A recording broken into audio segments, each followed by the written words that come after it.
The process to rebuild the Key Bridge, officials said today, will take years. And today's meeting focused on the first step in that plan, the financials. Not how much it'll cost, but rather who will pay for it. Today, we also learned there's a precedent for this process, as well as bipartisan support to get a measure passed and signed by the president as soon as possible.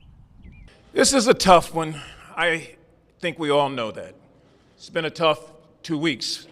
A big meeting on Capitol Hill today. Members of Maryland's congressional delegation, along with Maryland's governor and top Biden administration officials, sitting down to lay out a plan to rebuild the Key Bridge and to make sure Maryland does not have to pay for it. It was a bipartisan group, and I believe you'll find that there's going to be bipartisan support to do everything we need to.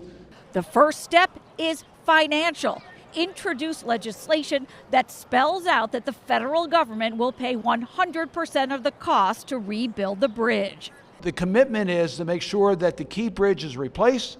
It's replaced with a bridge that represents the modern capacities for a bridge of this type. So how much will it cost? Not sure right now, Senator Cardin said. Work is going on to calculate that figure.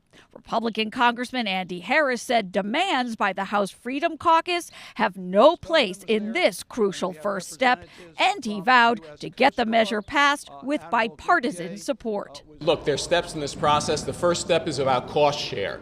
There is no debate about cost share.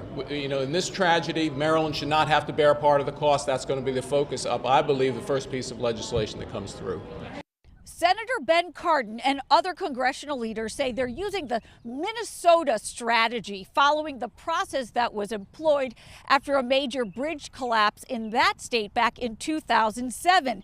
Senator Cardin's office tells 11 News he intends to introduce legislation this week or early next week, and possibly as early as tomorrow. On Capitol Hill, I'm Kate Amara, WBAL TV 11 News.